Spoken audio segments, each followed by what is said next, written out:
자, 지난 시간에 우리가 계량학에 대해서 계량학의 시작이 어떻게 되어졌는지, 그리고 그리니티 천문대 등과 미터법 등에 대해서 얘기했었죠. 자, 오늘은 11장 정보화 사회의 암호학에 대해서 얘기를 하도록 합시다. 고대 수수께끼. 자, 비밀을 지키는 도구, 또 그것을 깨트리는 그런 도구로서의 암호에 대해서 얘기를 합시다. 실제로 그 옛날 자료들, 수학사를 뒤져보다 보면은 그 조그만 머티리얼을 남아 있는데 그 자세한 내용이 없으니까 그 의미를 파악하고 하는 그런 것조차도 사실은 암호를 해독하는 것과 같은 그런 작업이라고 느꼈다는 얘기입니다. 그래서 실제로 암호라는 것이 동서고금을 막론하고 광범위하게 사실 우리 주위에 존재해 왔다고 생각할 수도 있다고 얘기했습니다. 그럼 암호의 기본과 구성은 어떠한가? 암호는 어디에 있고 또 어떻게 우리가 어택할 것인가? 역사적으로 보면 독구가와 막부 말기에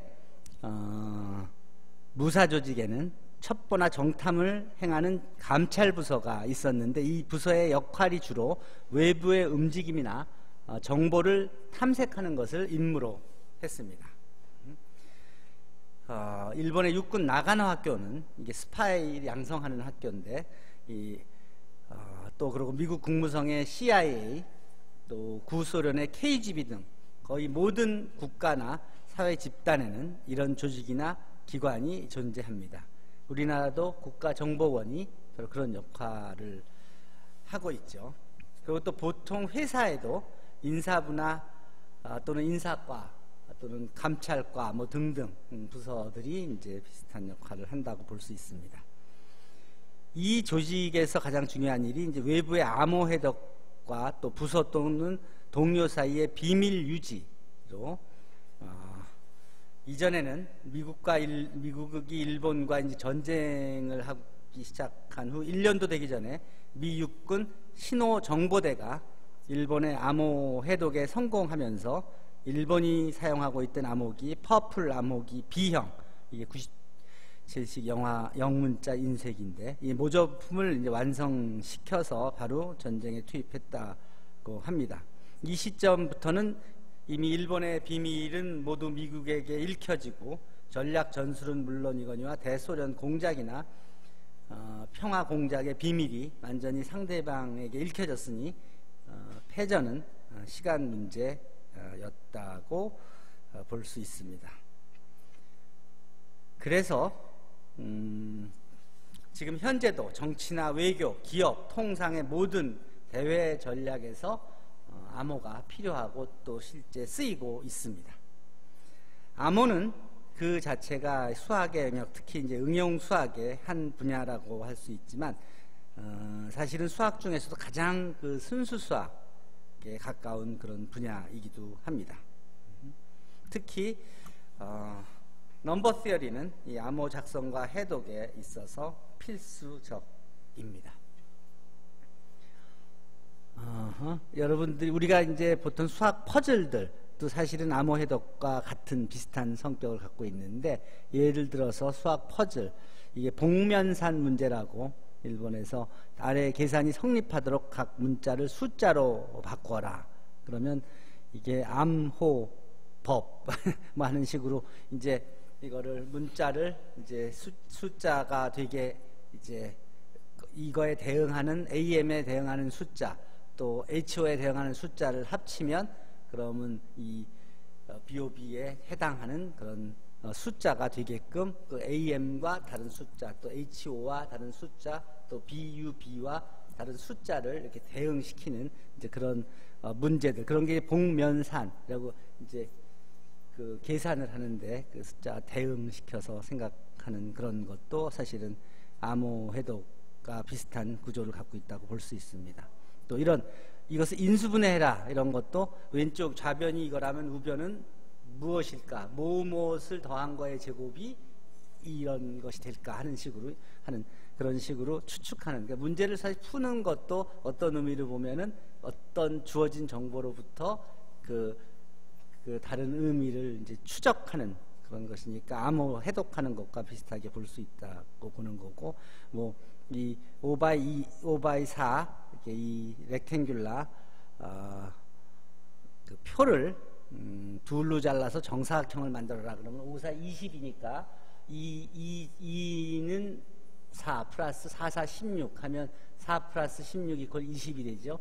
그러면 2x2인 스퀘어하고 4x4인 스퀘어 두 개 합치면 4x50인 렉탱귤라가 된다. 뭐 이런 식으로 그 관계들을 이해할 수 있다는 거고, 또 헬렌 켈러, 여러분들이 알고 있는 유명인 헬렌 켈러가 실제로 암호로 사랑의 도피행을 계획했었다는 이런 게 신문에 났었는데, 이게 36세 헬렌 켈러가 연인 비서 피터 페이건 전 신문 기자였던 과 연락을 취해서 도피하려고 했었으나 실패했었다는 그런, 그러니까 이런 데도 이제 암호로 연락을 취한 그런 예로 볼 수 있고, 뭐 지도 위에도 암호가 있을 수 있고, 뭐 신문에 이렇게 나오듯이 암호를 풀면 뭐 당신도 007이다. 뭐 이런 그 암호에 관련된 내용은 이제 수시로 사회에서도 볼 수 있다는 소리입니다. 암호 만들기와 풀기. 데르쿠 하노루라는 살인범이 일본에 있었습니다. 이 사람은 이제 그 사람을 이제 언제 뭐 죽이겠다 하는 것을 암호로 이제 표시해 놓고, 이제 그러고 이제 실제로 연쇄 살인을 했던 그런 케이스인데, 여기서 이제 암호가 여기에 끼어듭니다.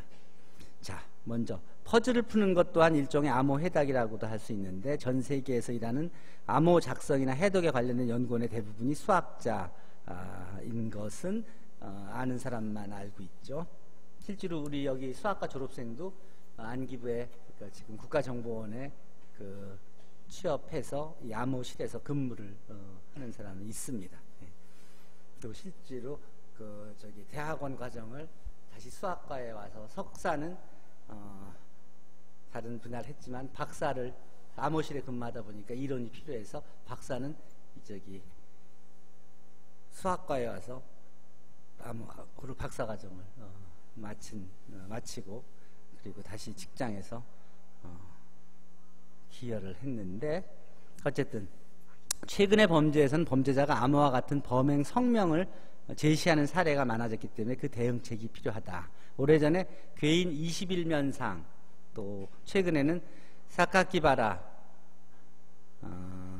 데르쿠 하노루 등이 바로 그런 범죄자들이 이렇게 미리 어떻게 하겠다고 그 암호를 또는 퍼즐을 제공하고, 그 퍼즐을 풀면은 그것을 언제 무엇을 어디서 할 것인지를 파악해서 막을 수 있고, 못 풀면 그런 사건이 이제 벌어지는 그런 일들이 있었습니다.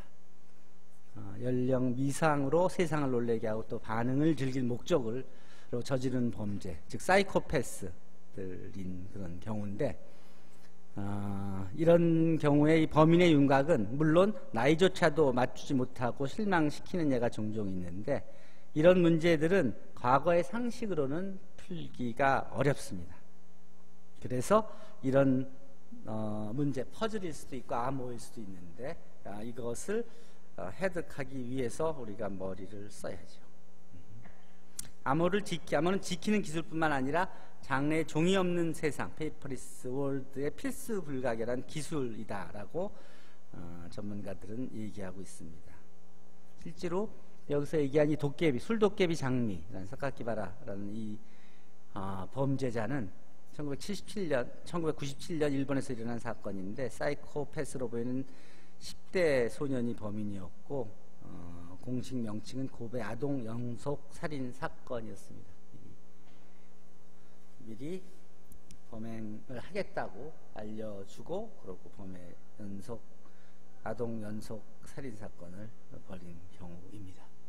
자, 이 교토 초등학생 살해 사건, 데르쿠 하노루의 그 암호를 해독하는 그런 과정이 소개되어 있는데, 실제로 여기서 이제 나중에 이제 찾아보니까 이렇게 이렇게 해서 이날 이런 사건이 벌어졌다고 이제 추측은 할 수 있는데, 실제로는 본인이 자살했기 때문에 그 정확한 그런 그 해석은 확인할 수 없지만, 그런데 이런 의도로 암호를 만들고 그리고 적용했다 이렇게 볼 수 있습니다. 그것도 그래서 신문에는 이제 이렇게 이해를 해서 대륙구 한오루에 수수께끼를 풀었다 뭐 이렇게 해서 광고에 이제 신문에 나기도 하고, 또 그러고 범행 성명에 교본집에 성명에 있던 그런 그 문장들을 교본집의 문자를 이제 병렬로 배열해서 소개하고 했다는 그런 얘기들이 언론에 소개된 적이 있습니다. 또 암호는 확실한 수학적 구조를 가진 미학이라고 얘기를 한 도쿄 공대 교수는 현상금을 걸고 자기가 만든 암호를 이제 해득하는 사람에게 2,000불을 주겠다고 공고를 낸 적도 있고, 또 영국 정보부에서는 신문 광고로 스파이를 구한다고 이렇게 광고를 내기도 하고, 또 미국의 한 민간인이 스파이 위성을 만들어 발사해서 1m에 있는 그 물건도 식별을 할 수 있게끔 했다. 스파이 위성을 활용해서 지금 이제 거의 이런 기술이 이제 상용화돼서 구글 맵스가 사용하고 있죠. 자, 그럼 암호 작성, 해독, 또 난수와의 연관은 어떤 것이 있냐? 랜덤 샘플링. 암호를 해독하려면 스파이에게 꼭 필요한 암호 필수 도구는 암호 수신용 라디오와 난수표, 그리고 시간표, 그리고 문자 전환표라고 합니다.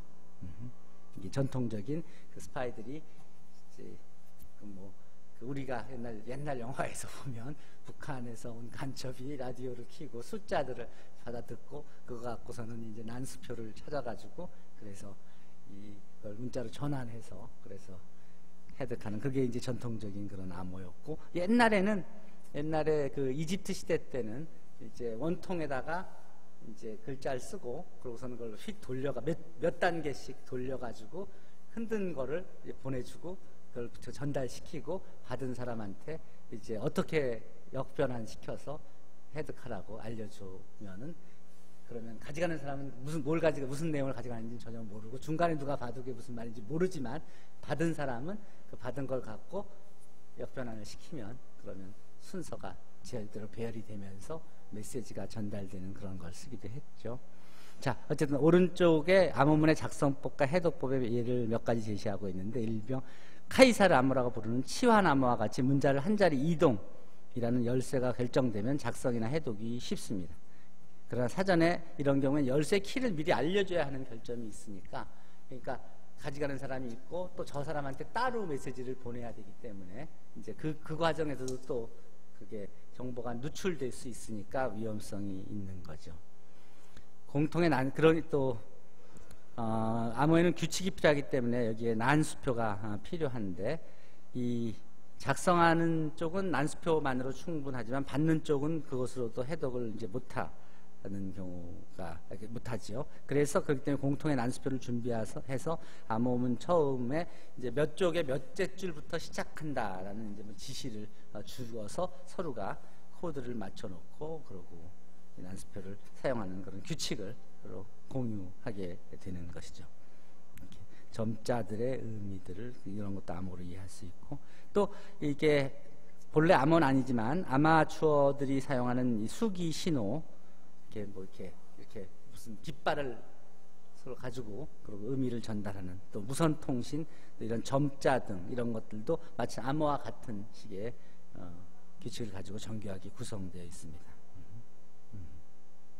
자, 여기에서도 가만히 보면 여러분들이 이 점자에서도 규칙을 발견할 수 있을 것입니다. 자, 여기서 더하기 암호의 작성법 예. A사의 주식이 오른다. 이거를 A사의 주식이 오른다. 그 말을 한 단계씩만 딱 옮기면은 이게 A가 B로 S가 T로 이렇게 바뀌어지죠. 그렇게 하고 이걸 보내면 이걸 보고 와서는 전혀 이게 무슨 말인지는 전혀 모르지만 이걸 한 단계 알파벳을 다 역변환을 시키면 그러면 그 원래 의도로 읽혀지게 되는 그런 예입니다. 이게 이런 게 오래전에 쓰여지던 그런 거. 또 그다음 다표식 암호. 평문이 예를 들어 이렇게 쓰여져 있을 때 이 난수표로부터 자리 옮김의 문자 수를 읽는다. 요 자리가 이렇게 몇 개씩 옮겨지는지 이런 것들에 관해서 이 숫자들의 요 규칙을 가지고 그래서 이제 암호문을 만들고 그리고 난수표를 이용해서 해득하는 몇 자씩을 묶어서 거기서 그 자리를 옮겨서 이해했다는 거. 한 자리씩 옮기더라도 몇 개씩 묶어서 한 자리씩 옮기는 그런 식으로 이해하는 한 자리 또는 두 자리 이렇게 세 자리 이렇게 옮기는 이런 때 이제 이런 그러니까 평문과 암호문 그리고 난수표들 이걸 섞어 갖고서는 규칙을 공유하면서 암호를 보내고 해득하는 그런 예들.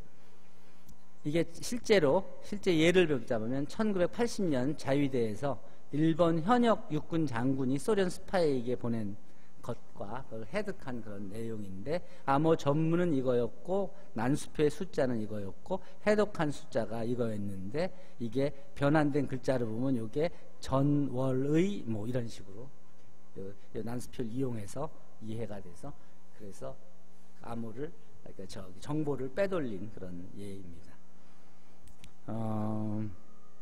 이 스파이의 그 스파이에 대해서는 부정적인 그런 이미지가 항상 존재하기 때문에 언론에 종종 보도가 되고 또 그럼에도 불구하고 이 암호 전문가를 구한다는 구인 광고가 종종 이렇게 나기도 합니다.